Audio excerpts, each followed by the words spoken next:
What's good, YouTube fam? It's your boy Tony, aka the Senator of Chaos and Controversy, and today's topic of discussion that I know I've been asked about.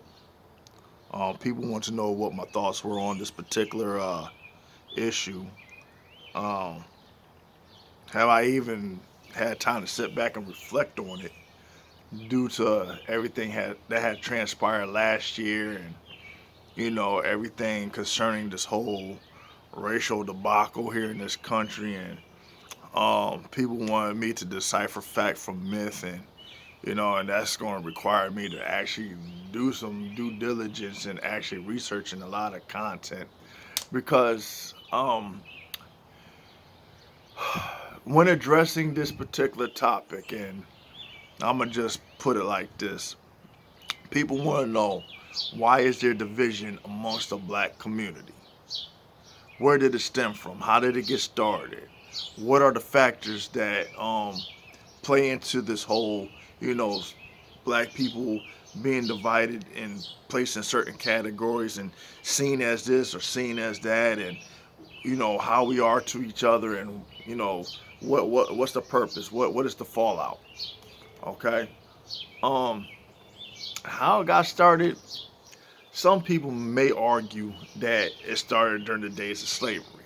Some people may argue the whole field Negro versus the house Negro, reference.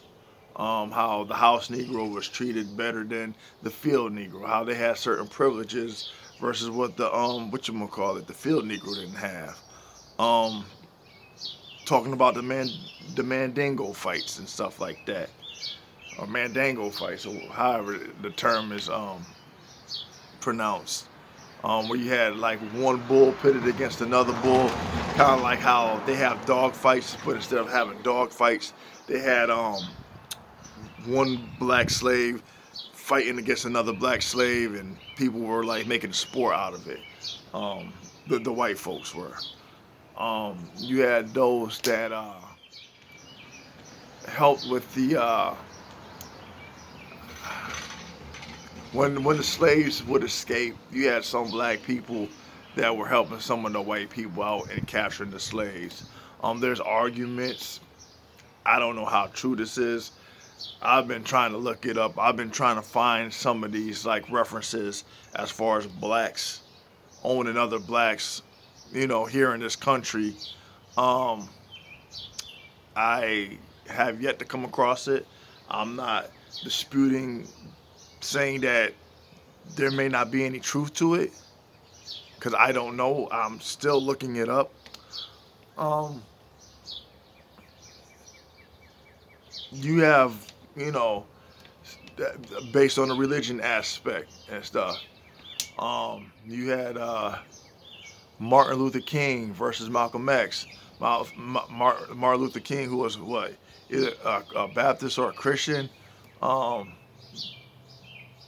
he was he was actually referred as the Reverend Dr. Martin Luther King. Malcolm X was part of the Muslim beliefs or whatever. Um, Followed by the teachings of the Honorable Elijah Muhammad. You know, um, so you had that, difference of opinion based on what was going on in this country, based on race relations and how they were dealing with it. Um, and then you get into the whole like class thing. Then you get into the whole political jargon, and then you got the gangs versus the average black hardworking citizen, and how that came about, and stuff like that. Looking at the drugs, the addicts versus the non-addicts and stuff like that. Um, and every and then you got, of course, the whole thing with the entertainment and the sports and stuff like that. So yes, there is a great, I would say, division in the black community. Now, I'm speaking of the black community because this was the question. that I was asked, and people wanted my take and my input on. I'm not here addressing the what about this group or what about that group or what about this group also or whatever. Whatever. I'm not addressing other groups. I'm addressing the question that I was asked about the black community. Now, how did we get to where we are today? Like I said, I'm a person that sits back, go into observation mode, observe, absorb, try to see, where all this conflict lies. And I know last year you had a lot of black people that were in support of Trump. Um, Many people didn't believe that there were black conservatives or that there are black conservatives. Um, Not everybody, based on what they may have you think, um, we're all for the Democrats or for the Democratic Party. Um, but that's the picture that they paint. Black people are associated with the Democratic Party. But if you look back on history, the Democratic Party actually, and this goes into the argument about these talking points about was or is America racist? Was there ever any racism and stuff? That some people will tell you in one breath, no, there's no racism. There never was any racism. What you read in history is a bunch of BS or whatever. Which, depending on what you're reading and what you're looking at, yes, a lot of it is BS because they don't tell you the whole truth about your history. They conveniently take parts and leave parts out, just to paint a certain narrative. But we all know how that goes because it's occurring in the present. When you look at the media and stuff like that and how they spin this story and how they spin that story and how they give you only partial truths and stuff like that. And then later on down the line, you get the whole damn entire story. And then you're like, damn, they did it to us again. Excuse me. But,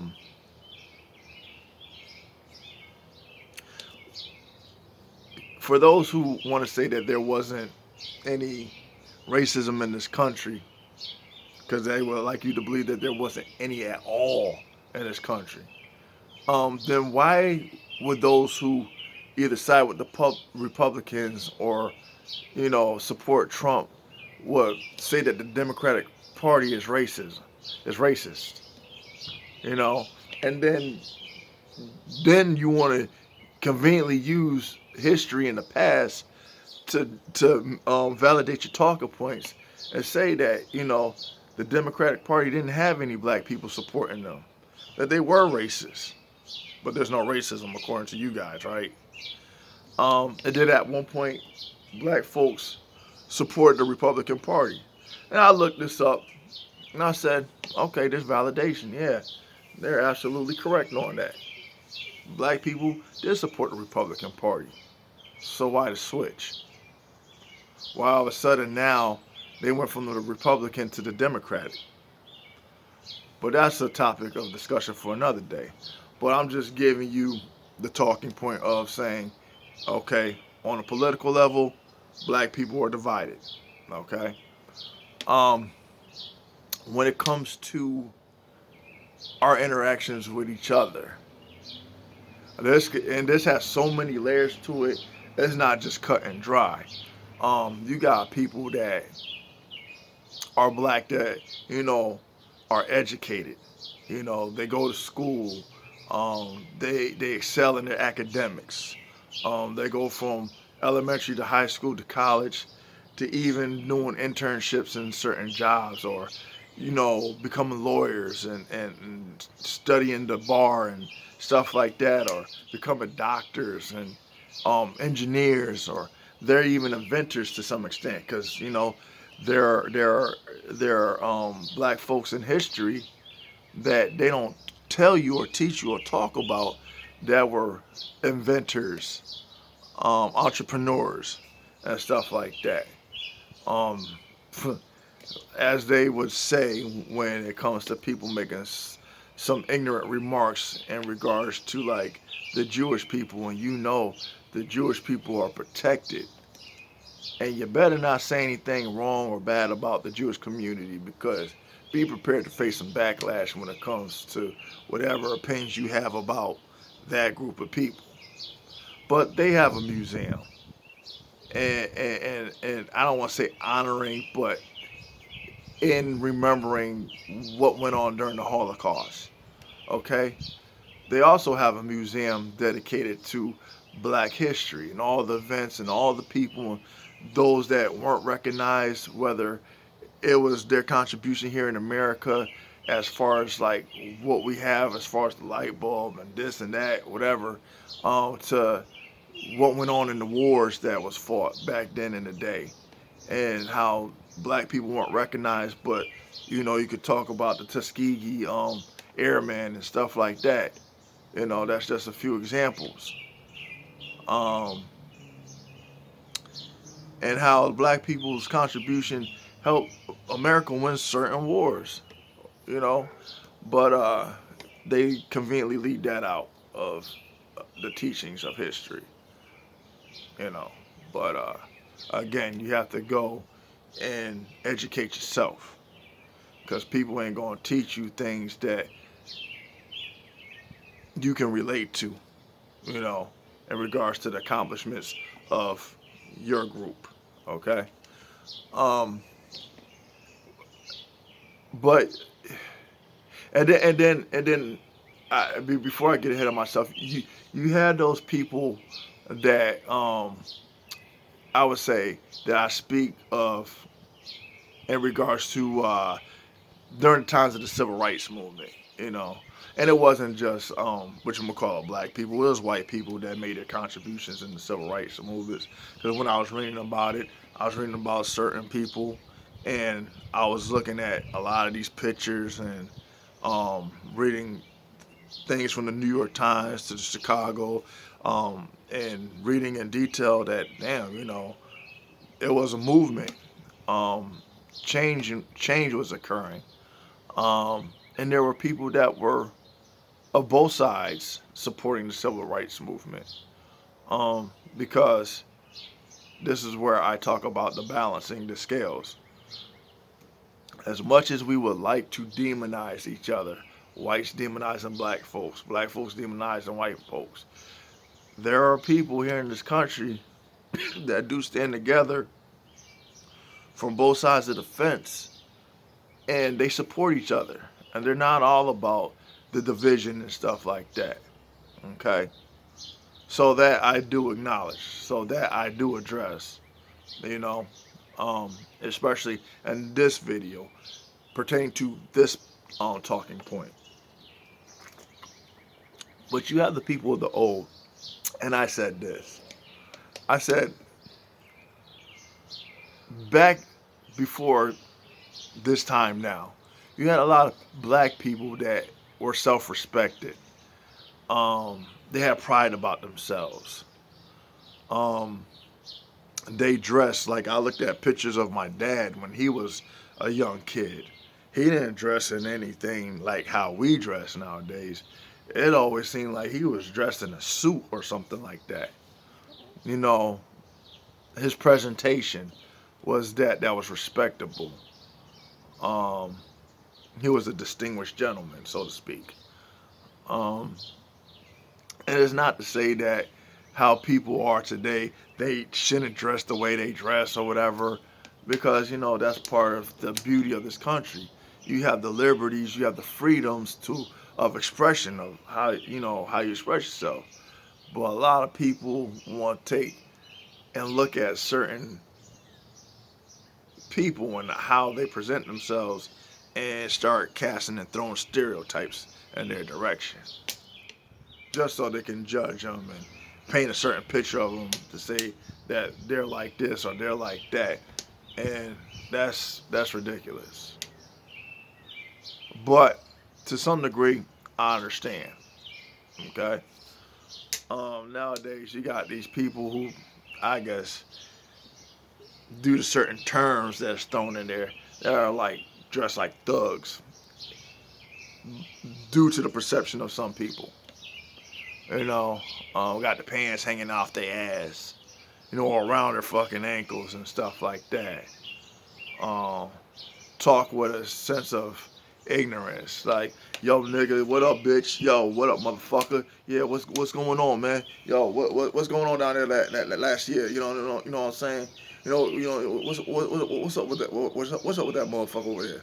You know, what the motherfuckers over there doing? You know, yo, nigga, yo, nigga. You know, and word just after every other word, after every other word, after every other word. You know. And then there are other black people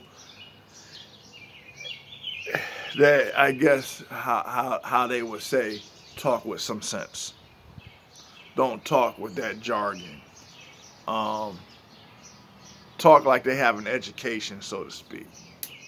And that right there, those comparisons divides black people because now it's like, okay, if you have an education, you're better than the person that talk like they don't have an education.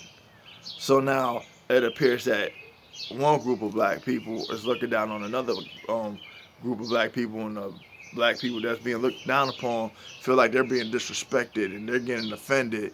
So now there's some retaliation against those people that seem to have a high IQ, so to speak, um, aren't fitting into the stereotypes, and those that are presumed to be a stereotype, you know, there's judgment placed upon them by not just white people, but by black people as well.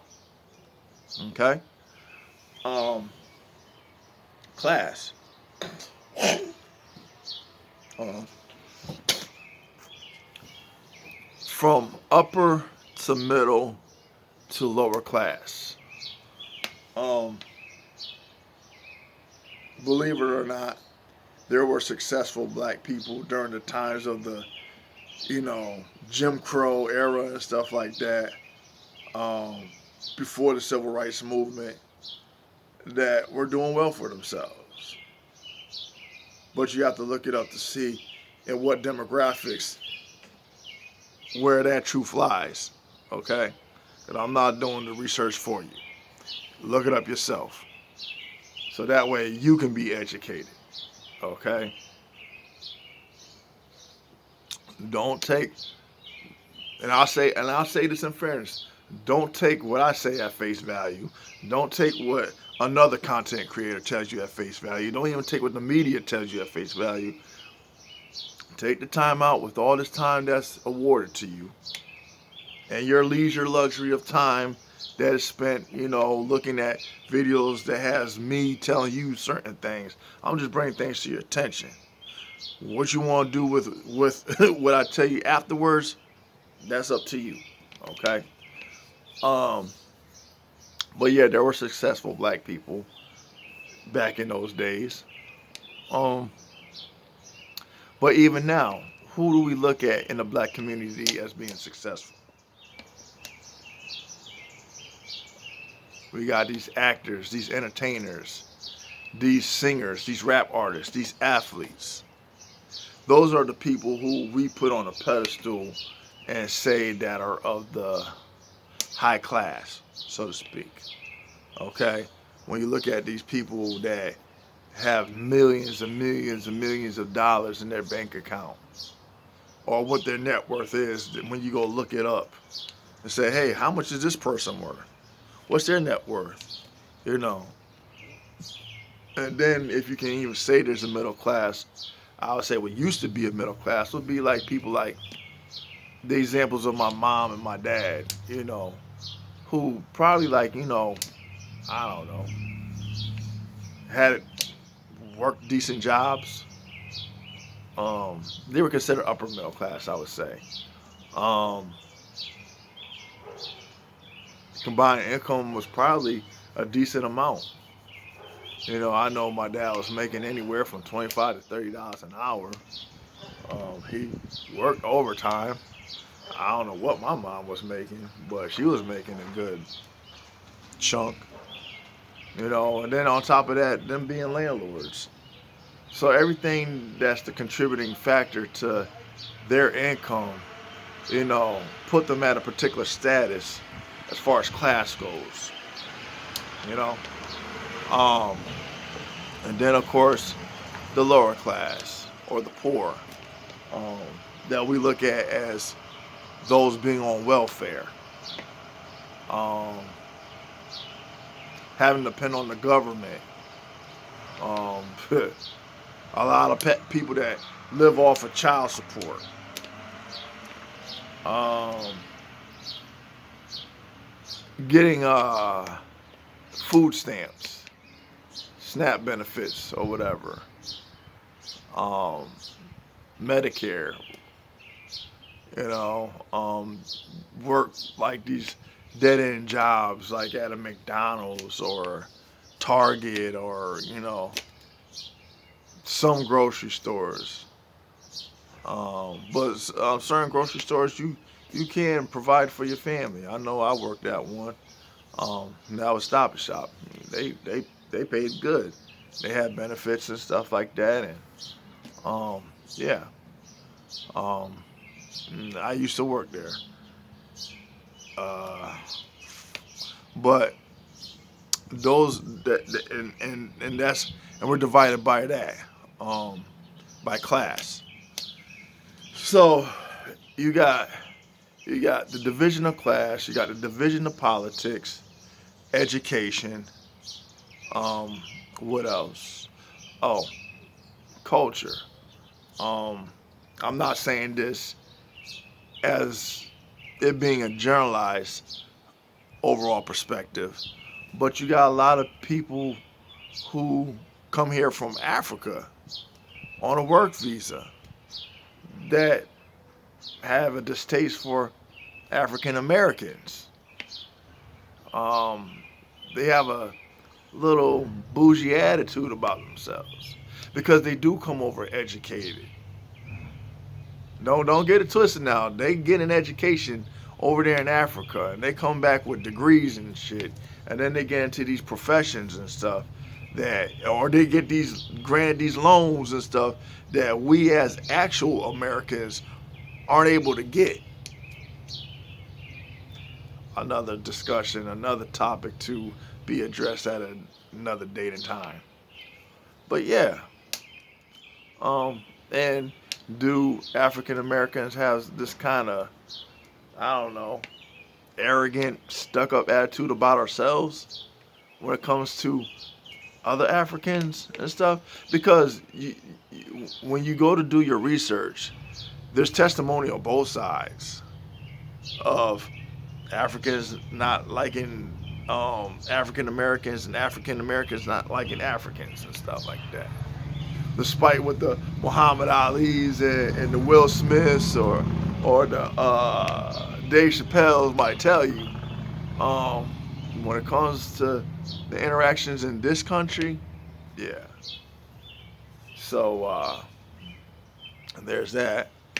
Um, but how do we fix it? How do we go from getting to a point where we were all united because we were fighting for a common cause, and that was equality, civil rights, um, to have, you know, respect, to not be demonized, you know, and not so much have the approval of white folks, but, you know, to not be terrorized, to be given a chance, to be able to prove ourselves.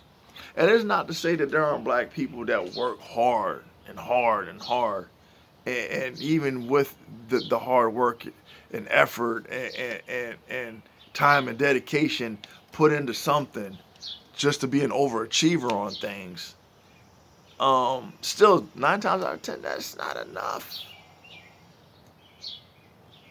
But we have that competitive spirit though about us. We do.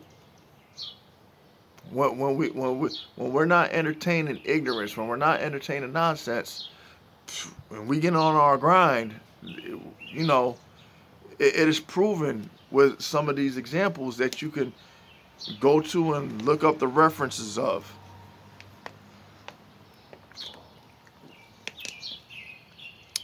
Now, I guess looking at the video last night, because I was watching The Amazing Lucas, and he said something he had a title called "Black People Hate Tatum," and something about Tupac with the gay pride T-shirts and stuff like that, or hoodies and stuff, and other things he was discussing. So, but the thing about black people hating Brandon Tatum, hate is going just a little too far. What I say disapprove of, disagree with, yeah. Because then you have those people that don't like their own kind, are ashamed of their own kind. And whether they want to admit it or not, no matter how much they make a statement against to say that no, this isn't true, but when you go to review the rhetoric, and I've read some of the people in the comment section that are black and are in support of Brandon Tatum, and they were like, "Oh yeah, you got haters, you got haters." But the thing is, you just make a blanket statement and just say that people hate you, but you don't give the reason why. You make presumptions, but you don't get into it because, like, a lot of people tell you why they don't like you. It's not because you got 100.6 or 1.64 million followers. That's not the reason why people dislike you or disapprove of you. It's not because you're even in a relationship with a white woman. That's not the reason why people dislike you or disapprove of you. It's not even that you support Trump. That's not the reason why people dislike or disapprove of you. Why they dislike and why they disapprove of you is because of the rhetoric that you spill when it comes to putting black people down. And it's how you do your presentation.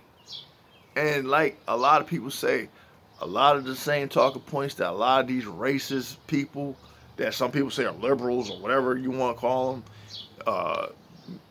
I don't get caught up in all that fucking title and shit like that, because that shit just retarded to me. It's stupid. But for the demographic of white people that love to throw darts at black people, that love to sit there and entertain those stereotypes and those prejudices and have those talking points to just bash black people. The problem that black people have with you, Brandon Tatum, is that you take those same talking points and put and entertain that rhetoric to generalize a whole group, a whole black group of people. And instead of like really encouraging people, because people don't want to be badgered and talked down upon and be told that they're this and be told that they're that and stuff. They get enough of that shit from everybody else. So why do they need their own coming to do the same fucking shit that everybody else do? And of course, you know, the condescending was, well, maybe they should stop being who they are, stop doing what they're doing. Okay, but you yourself admitted that you was once one of those types of people. And okay, kudos to you that, you know, you evolved, so to speak. You know, you matured, as you would say. But along with that maturity, and I use an analogy. I used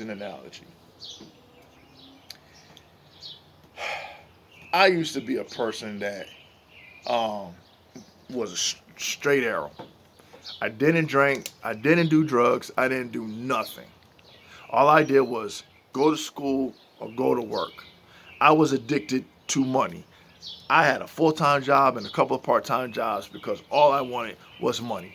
I didn't sell drugs, I didn't entertain drugs, I didn't do none of that shit.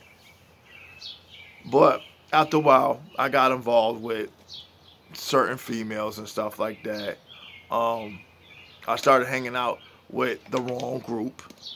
Okay, I started going out drinking and partying, going to the strip clubs and stuff like that, and after work, and from there I started smoking weed, then doing ecstasy, then doing coke, to smoking crack. Okay,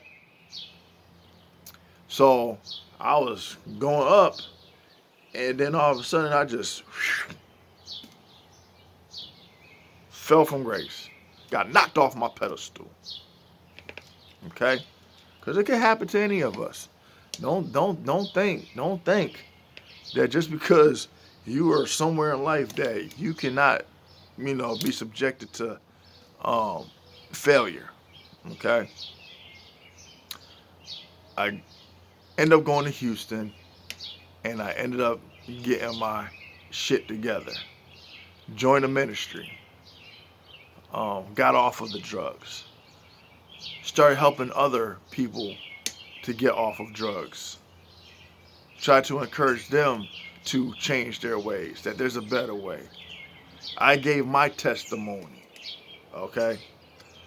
Now, what I'm trying to say is, where I was a person that looked down on people who did drugs and drank and let themselves get out of control, to becoming that same very person that I criticize and judge, to getting back to somewhat the person that I was, and being a little bit more humble, and have a better understanding that, addiction isn't just cut and dry. And just because I got myself clean and got myself better, I'm not now looking down on other people. I'm using my experience to try to help people get out of that predicament. I'm not prejudging them. I'm not looking down on them. I'm not making myself appear that I'm better than anybody else, because I'm not. I'm not. I'm just as flawed as anybody else, even in my sober mind state and condition currently. I'm still no better than anybody else.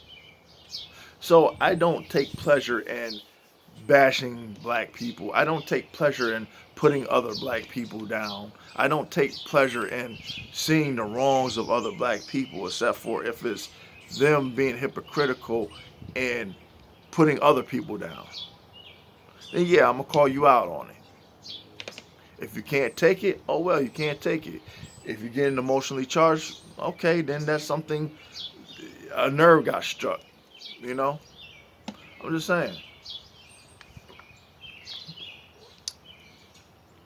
But I'm using that example.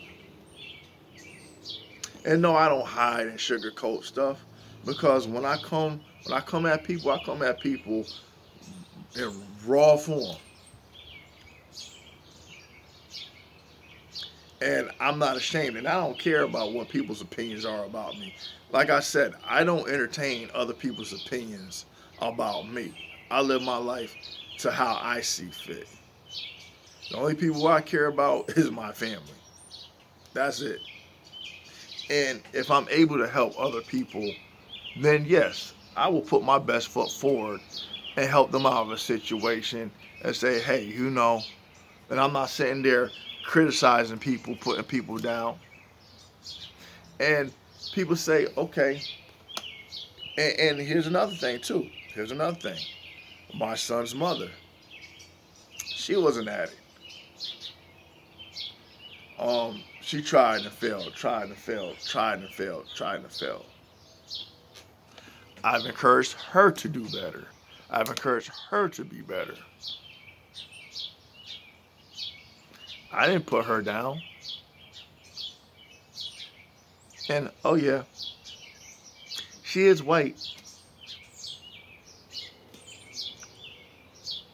So, if people say, damn, Tony, you're kind of hard on white people. You seem to have a lot of criticism about white people.